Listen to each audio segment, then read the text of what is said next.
Hey guys, Thomas the Silly Genie here, aka Mustached. I'm here to review the Super Mario Bros. Movie. If you end up enjoying this full movie review, then please feel free to like, comment, and subscribe.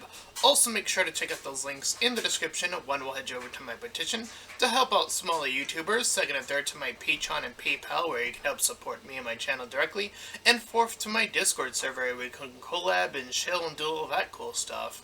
And shilling will be reminded at the end of the review. With all that out of the way, let's get into the Super Mario Bros. Movie. So, there is a lot to digest before actually getting to the story and plot. And of course, I am here to be as objective as possible, first and foremost. So that means not getting distracted by key janglings and not saying that this movie's good because fun or bad because some poorly thought out reason. I am here to go through it as per usual. Of course, I have seen the trailers on release, and I was among the crowd who thought Mario's voice was very distracting, as Chris Pratt does the voice for Mario here, and it came across as very distracting, especially in the trailers. And I even thought, even further than most, that even Luigi's voice was also additionally distracting as well. Toad's voice isn't as prevalent or necessary for it to be tied to anything in particular as to his Peach. And then there's Bowser, who I thought was going to carry the movie. However, there is a weird, bizarre scene in this movie, and we'll get to it, where he just starts singing, and it's the most disjointed part of the movie, and it's kind of baffling, and we'll get there. Anyway, so there's Bowser, in a nutshell, and then there is Donkey Kong, whose voice is also a little bit distracting. So there's quite a few distracting celebrity voice acting in this, which is very unfortunate. Now, of course, with the exception of Jack Black, who's done voice acting previously, like in Kung Fu Panda, so he actually has a little bit of experience. There is, again, this weird, bizarre scene that's going to come up that's very distracting and very odd, and we'll get there. But again, we're here to be as objective as possible. Now, the other interesting aspect of this is, of course, it being a video game movie, it being an Illumination movie, and how those things play into it. And, of course, last but not least, how it compares to the Sonic the Hedgehog movie. For those who are somehow not familiar, Mario and Sonic have had a long-standing rivalry long before their movies came out. So we will be talking about that too near the end of the review, so as to not distract from what's actually in this movie. So with all of that out of the way, let's dive deep into the Super Mario Bros. Movie. So unfortunately, the movie begins with our big distraction, the minions. Yes, we have to be put aware that this is indeed Illumination and that the minions are still their pet. So the movie still needs to, unfortunately, have them in the sequence that opens us up. Outside of that quick distraction, we see that Bowser is already invading the Penguin Ice Kingdom, which is the thing you see in pretty much every trailer. And unfortunately, the music in this is a little bit off and on here. The initial songs that lead up to the Mario world are these out of, universe songs that just play that are very distracting. Like, when the penguins are getting ready to attack, it plays, like, this epic, sort of song to cut to them, poorly attacking Bowser until he flames back and finds a star.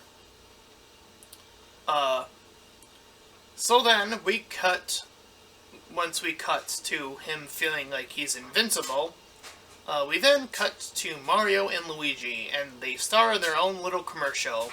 And it's funny, This is the best voice acting that... I think this is Chris Pratt's voice still, I think. This is like the best voice acting he does in the entire movie is for the commercial, and they make fun of it. It's like, what the fuck are you doing? Why would you do this, first of all, to yourself? Like, why would you play off of that and say, no, this voice is stupid, even though that voice was more appealing than what you hear from the rest of the film. It's very distracting. And, yeah, that still remains consistent throughout the movie, by the way. For all of those who kept saying, oh, Chris Marionette, who was pretty much Mario for, like, the good chunk of Mario's career, like, somehow, for whatever fucking stupid-ass reason, there were a bunch of reviewers saying, oh, well, his voice would be too light and distracting for however long this movie is, probably close to 2 hours? It's like, fuck off, no! Chris Pratt's voice ends up being distracting for that amount of time, first and foremost. It's so distracting, and it's so weird, because, again, that commercial is, like, the closest thing you get to, like, him being talented at attempting to do a voice that's not clearly like, oh, that's Chris Pratt just, doing a slight accent. It's like, oh, he's actually trying a little bit here, maybe. But no, unfortunately, those times don't last. And they spend a few minutes here in the real world, aka Brooklyn, where this guy, Spike, mocks Mario, and they don't have a lot going on. They just opened up their plumbing commercial and are just getting into it.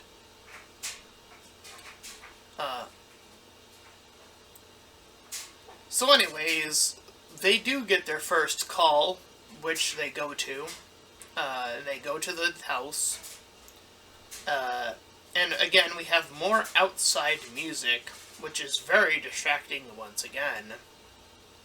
And on their way there, this is a baffling choice. He's already good at movement, which you would think would carry over to the rest of the movie, but then you see the montage and he's back to, like, square -1, and then he has to get back to being good in the Mario world, which is like, why? Why would you do that again? Why would you push him forward, then to push him backwards in character development, and then push him forward again? This movie has a lot of baffling choices in it. Anyway, we waste some time with the Mario family, and we see that the only thing that we get out of this is that the Mario father isn't very supportive. I don't know if this was... I actually... This is how talented Chris Marionette is, okay? I don't know what character he did. I think he was either Mario's father, or he was that guy who had that one line in the movie that, like, said, hey, something, Mario, you're cool, or whatever. Like, I don't know which character he played. That's voice acting. That is fucking voice acting. When you go, I don't know what this character played. Like, that's how invested you need to be in and talented in being a voice actor. That is true voice acting in its finest. So don't tell me he doesn't have it, because he clearly is the most talented voice actor in this movie. Period. There's no contest. Not even for Jack Black. He's the second best. Anyway, so, unfortunately, we have some shenanigans where they're trying to fix a faucet, but the dog attacks, or this dog attacks, and things go more awry as more stuff begins to fall apart. And so, they get some more information from a television telling them that Brooklyn's in trouble, so they go to the sewers to see if they can fix up the plumbing issue. However, once Mario fails to set the valve correctly, they end up in an odd underground system, where we actually get our first hint of Mario-based music. And quite frankly, I think this is where the musical cues should have just started and then everything else should have just been cut out, quite frankly. Because all of that other music is very distracting. It doesn't fit into this movie at all. Anyways, he heads into the green pipe, or Luigi does first, and then Mario heads in second. And obviously we've seen this in the trailers as well, as they get split up. So, Mario lands next to Toad, and thus they quickly introduce Toad's character is that he's brave. That's it. And that they head for the kingdom. All the while, Luigi's running from a bunch of skull bones, or I think that's what they're called, and he ends up deeper in the kingdom. But meanwhile, back in Toad Kingdom, the guards say that the princess is in another castle. Cute callback, but whatever. The Toad, the Captain Toad, or Toad, plays distraction while Mario moves in. All the while, Peach wants to convince the Kong crew that they need to team up in order to face off against Bowser. Though based off of her skill set, I'm not so sure that was needed, question mark. Yeah, the whole she's a badass thing is definitely played up for, yeah, she's really just a badass. There's only really one moment where she's like, I don't know, a little bit of a character in this? Beyond just the I can do everything sort of mentality. And we even see it start here, where Peach sets up the course for Mario to be tested in, and she shows him how to get through the course, and does it with ease. Mario is, his whole bit is that he actually doesn't like mushrooms, so he's a little bit disgusted, but eats it anyways. And thus begins our montage as we cut to We Need a Hero. What the fuck is this movie doing with its music? Why would you play that when you have beautiful Mario music that you can play, including the failure music that you could be playing over and over again as a bit every time Mario fails in the montage? How about that for a replacement? At least it makes sense. But We Need a Hero? What, why? I don't understand. Anyway, so she says of course she clearly got it right away, because she's just built that way, or whatever. Anyway, we cut to Bowser and his party, because he has the star now. And as he's going over his plans of conquest, he admits he loves Peach, but won't take no for an answer. And that's his entire character. I mean, granted, it's something. I wish there was a little bit more to chew on, though, as a character, considering how interesting Bowser could have been.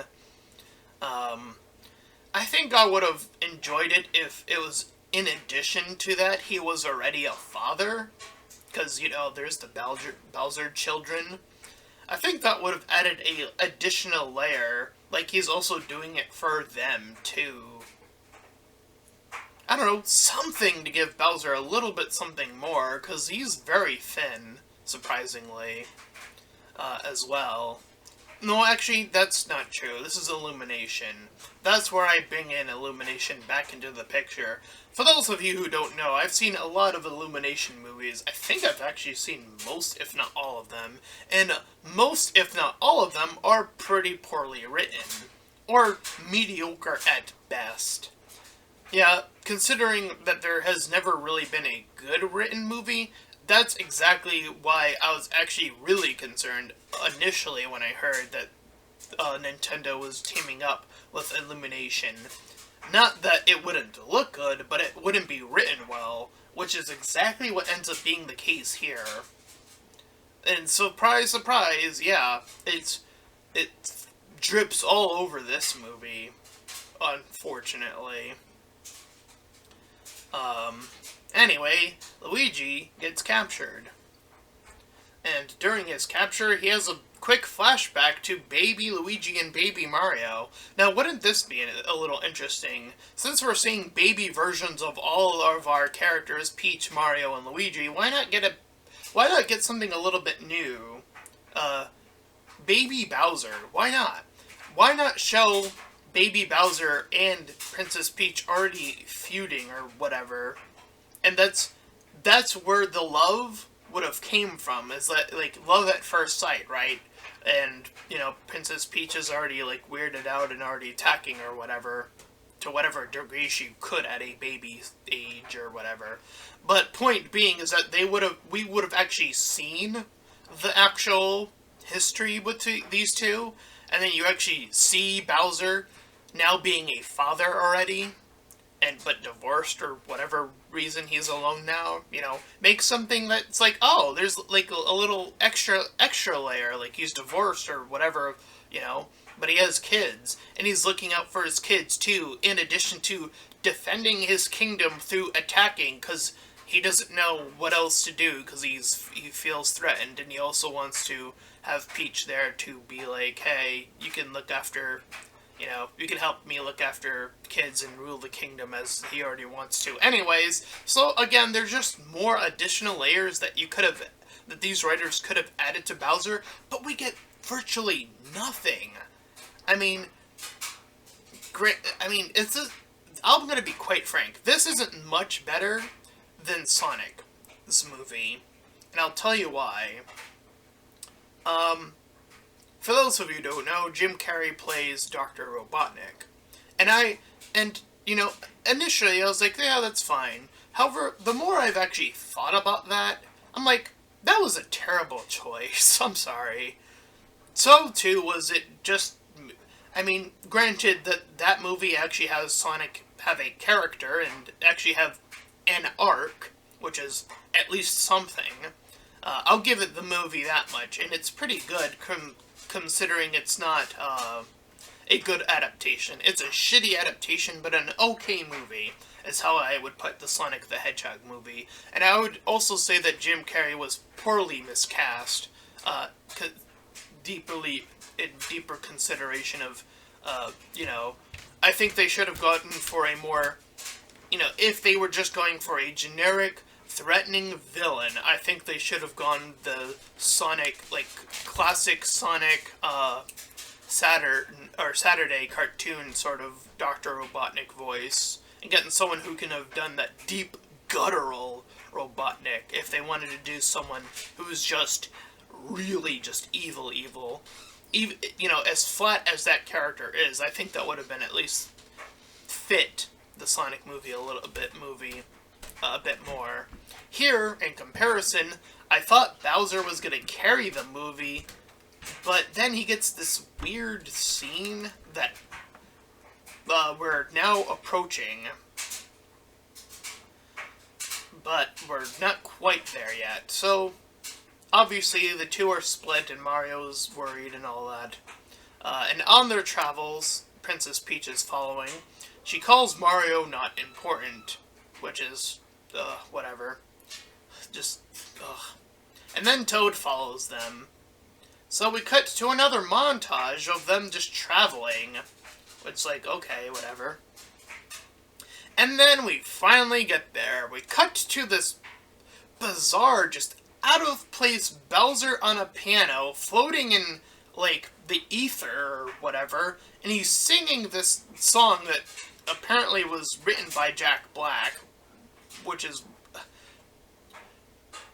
And it is the most obvious that this is Jack Black. It is the most obvious when it comes out, when he starts singing, like, it's just Jack Black. It's like, what are you doing? No, you were doing okay before. Why are you doing this? Why? Oh my god, it's so bad. It is so bad. It's like, no, you tore off the veil. You tore off the only veil you had beyond Chris Marionette, whose voice acting, I'm still not sure which character he plays. Like, again, Best voice actor in this entire movie. Bar none. Easy. Just gold star. But fuck me. Like, total distraction. Fuck that. It's like, what are you doing? Ugh. So anyways, the wizard warns him that there is some human coming, and Bowser feels threatened that his unrequited love is being threatened as well.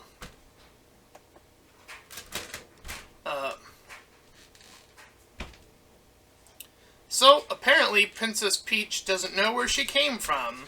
And we cut to her being a baby and being taken in, and then she's suddenly good.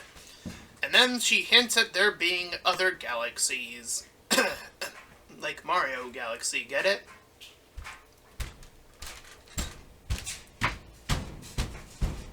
And we cut back to Bowser, who suddenly knows that Mario has a mustache? Again, why? How would he know that all of a sudden? I mean, he was told that there was a person here.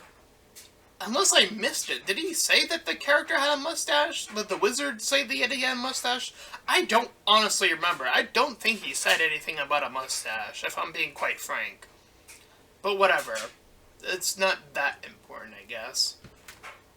Anyways, Luigi's put deeper into the dungeon, and we see it in the trailer where Bowser's torturing him. Then we finally get to Kong Island,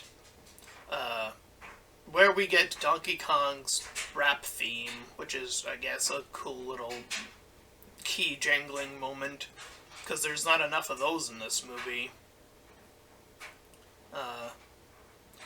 Meanwhile, Mario, Peach, and Toad get driven by this other character who I don't know, and he just kills a guy. Like, the guy just explodes, and it's like, oh, he's dead, and the other characters just go, well, that just happened, and they move on. It's like, what are you doing? Why would you do that?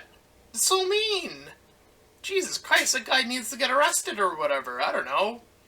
Anyway, they meet with Cranky, and Cranky's like, well, if you want us, you're gonna have to defeat my son, and Mario accepts the challenge. And as I mentioned, DK comes out with his Donkey Kong theme song, and Diddy's already on his side. Diddy Kong, obviously. And DK, voice is also distracting, and he has the Seth Rogen laugh that comes out at times, which is also very distracting, so more of that going on in the movie. And he knocks Mario back, and Mario has the power-up, so he shrinks. And then he gets the cat power-up, which allows Mario to fight back successfully and win. So, now that they have won the team over, the king brings them over to the carts to help them build them, and then travel back to the Mushroom Kingdom so that their teams can all fight in unison. And then, again, baffling, they choose more outside music. Why? Doesn't Rainbow Road have its own music? What is happening with this movie? I don't understand. Anyway, distractions aside, they head back to the kingdom, but as they're heading back, Bowser knows that they're already heading back. But Bowser's already cut off from his proposals, or practice proposals, and they get ready to attack them while they're on their cart track.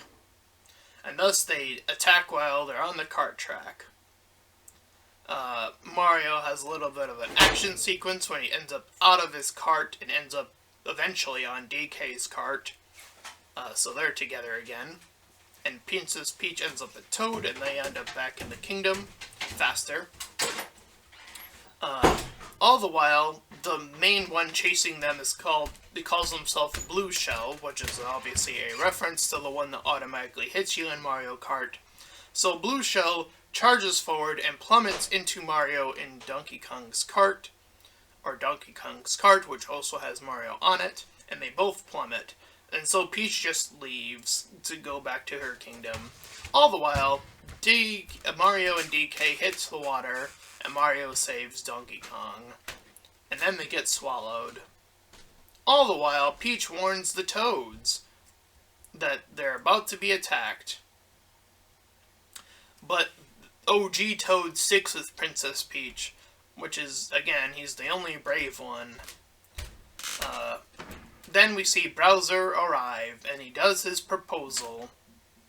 And as Princess Peach is in initial denial, he has the wizard grab Toad, so she accepts. Because she doesn't want any of her Toads getting hurt. Which is, again, her only redeeming quality outside of she kicks butt and is really good at everything. Is that she actually puts a decent amount of care into her group. Anyway, we cut to Mario and DK and the whale, and they just quickly find a vehicle and get out, so that was a little bit of time wasted. Anyway, Peach heads out for a wedding, but has, what's-his-face, Toad, have an abrupt power-up that he just hid somehow, with ice powers attached to it. So, she freezes Bowser, and then starts to freeze others, while Donkey Kong and Mario head up. And then they get on the attack. This is where Mario gets his raccoon or tanuki outfit. I'm not sure which one it's called. I forget. It's been a while. And DK gets the fire power-up, and they both eventually lose their powers, but they're on the attack regardless. So, all the while, Luigi and a bunch of others are being held prisoner still, and they're about to burn in the lava, so Mario comes in for the save. Saves Luigi, obviously. And so, a bullet bill is sent by Bowser to the Mushroom Kingdom, so Mario tries to stop it with the Tanuki/raccoon outfit on. So he, tickles it or whatever to get its attention, so it follows him instead. So he leads it back to this pipe that he finds, and heads it into the pipe. And now that the pipe's been blown up, it's sucking them into it. So Mario is kicked back to Brooklyn, and all of the world is pulled into Brooklyn. And the star flings out in view of everyone, including Bowser. Imagine that. Imagine that he's right in front of it. In fact, I think if I measured the distance, he jumps in front of the star. So he's he's in front of the star. Let's keep that in mind, shall we? As Peach and DK go on the attack. And Mario is a little distraught as he sees his commercial, and the line that he said earlier about saving Brooklyn is the only thing that's playing on loop. And that gives him the courage to head back out again, I guess. All the while, just as he heads out, he's about to be flamed, but Luigi saves him with the flames. And note, during all of this time, while Bowser's doing all of these attacks, instead of just, taking the star and eating it himself, he decides to just keep using his flames. Why is this villain so stupid? I don't know. He has the star right there. It's right behind him. But no. He's just gonna not ignore it completely for whatever reason.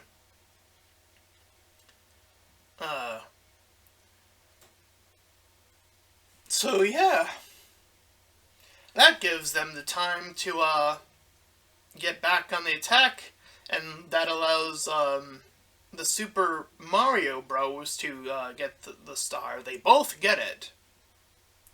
So they both power up. And they fling through the enemies. Clear and cut. And they get to Bowser, and they pummel him, and they feed him a small shroom. And so he's imprisoned as a small Bowser. We then cut to some indisposed time later, I guess. I don't know how much time. And they're just back in the Mushroom Kingdom, and it looks like it's just fine now, like it's not a part of Brooklyn anymore, question mark? I'm not sure what that implies, but okay. And that's how the movie ends, and that was the Mario Bros. Movie. And boy oh boy is this movie flat, if anything. Impressive, sure. Fun, I guess. Well adapted? Sure. Well written? Fuck no. No. This is just bare bones, which again, I'm not surprised by. Again, this is Illumination, which again, has provided lackluster scripts time and time again, which is why I was so baffled that this team up, why Nintendo even considered teaming up with Illumination. It made no sense to me. But yeah, this movie is not well written. It is not that good. The characters are just so flat, and we don't really get much out of them. Again, and I said this before, now we're going to talk about the Sonic the Hedgehog movie, so now that we're through everything. The Sonic the Hedgehog movie, is it a good adaptation? No. God fuck no. Is it a decent movie? Yeah. At least Sonic has a character arc. At least he has a character arc that I can be like, yep, that was a character arc. At least he did something. That was a point A to point B system. Whereas Mario went backwards, or forwards, then backwards, then forwards just in being talented at traversal, which isn't really a character trait, so again, what is his character really outside of just being able to traverse? I don't know. I really don't know. Outside of his job as being a plumber, outside of those two things, I really don't know who Mario is. Like, they gave Sonic a backstory in his movie. Granted, it's not his original backstory, but it was something a little bit unique. It was like, oh, and, you know, it gave him, again, this sort of additional thing to his character in that movie.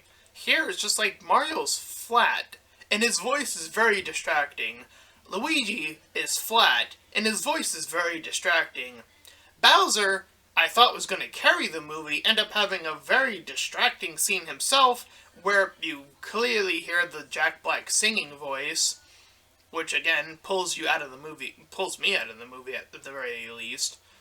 Princess Peach, she just kicks butt and then cares for her toads. That's her whole character. Toad is just brave. That's it.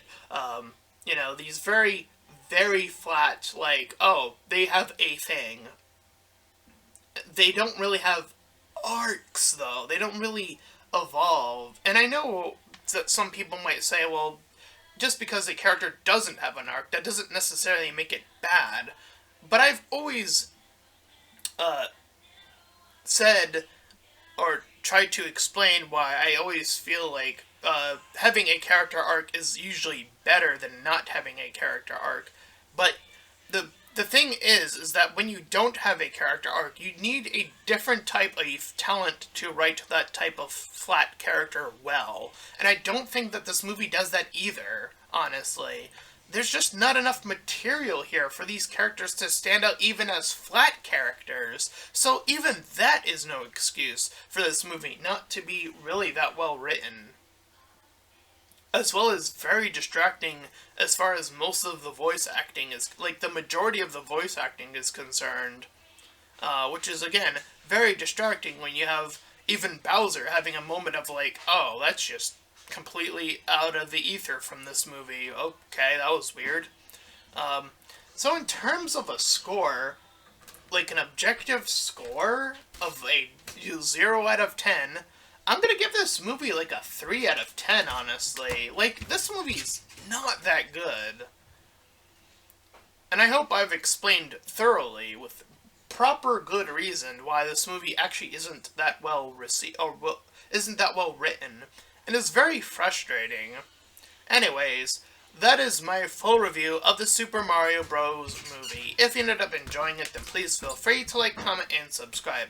Also, make sure to check out those links in the description. One will head you over to my petition to help out smaller YouTubers. Second and third to my Patreon and PayPal, where you can help support me and my channel directly. And fourth to my Discord server. Any and all donations are greatly appreciated. And until next time, everyone, bye-bye!